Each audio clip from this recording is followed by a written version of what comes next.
আমি রিঙ্কি আপনাদের কাছে নতুন রান্না নিয়ে এসেছি। আমি আজকে মাংস রান্না করব। তেল গরম করে আগে পেঁয়াজগুলো দিয়ে দিলাম। আমি কিছু ফোড়ন দিই না, তোমরা ফোড়ন দিলে ফোড়ন দিয়ে নেবে। আমি কিছু দিই না, আমি তাই ভাজা ভাজা করে মাংস দেবো। মাংসগুলো আগে আমি লেবু দিয়ে নুন দিয়ে মাখিয়ে রেখেছিলাম।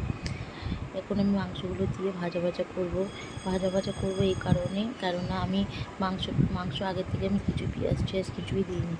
করে ওর মধ্যে আমি পেঁয়াজ বাটা দেবো। পেঁয়াজ বাটা দিয়েও ভাজা ভাজা করবো যতক্ষণ না তেল বেরাচ্ছে। আমি পেঁয়াজ বাটাটা পরে দেবো। পেঁয়াজের মধ্যে আমি সব কিছু দিয়ে নিয়েছিলাম, দিয়ে এখন আমি পেঁয়াজ বাটাটা দিচ্ছি। পেঁয়াজ বাটাটা দিয়ে ভালো করে ভাজবো।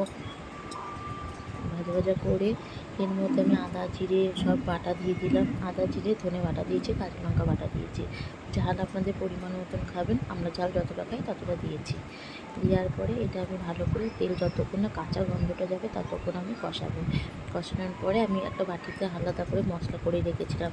হলুদ, নুন, কাশ্মীরি লঙ্কার গুঁড়ো, লাল লঙ্কার গুঁড়ো দিয়ে আমি এর মধ্যে মিশিয়ে দিলাম। দিয়ে ভালো করে কষাচ্ছি যতক্ষণ না এবার তেল ছেড়ে যাবে ততক্ষণ আমি কষাতে থাকবো। কষানো হয়ে গেলে এর মধ্যে আমি একটুখানি সস দিয়েছি। টমেটো ছিল না তাই সস দিয়েছি। তোমরা পারলে তোমরা টমেটো দিতে পারো।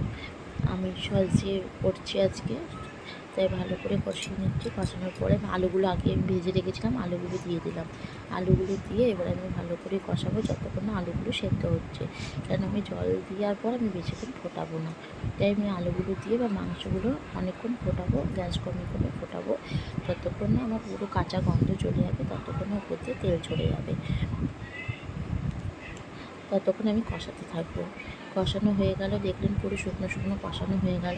কষানোর পরে এবার আমি পরিমাণ মতন জল দিয়ে দেবো। আমি গরম জল দিয়েছি, আপনারা ঠান্ডা জল চাইলেও দিতে পারেন, অসুবিধা নেই। আমি গরম জল দিয়েছি। গরম জল দেওয়ার পরে আমি শুধু একটু জাস্ট রেখে দেবো, শুধু ফুটবে, টকবক করে ফুটলে আমি নামিয়ে নেবো। টকবক করে ফুটে গেলে এবার আমি গরম মশলা দিইনি, তোমরা গরম মশলা দিতে পারো নাও দিতে পারো, আমাদের বাড়ি গরম মশলা খায় না, দিইনি।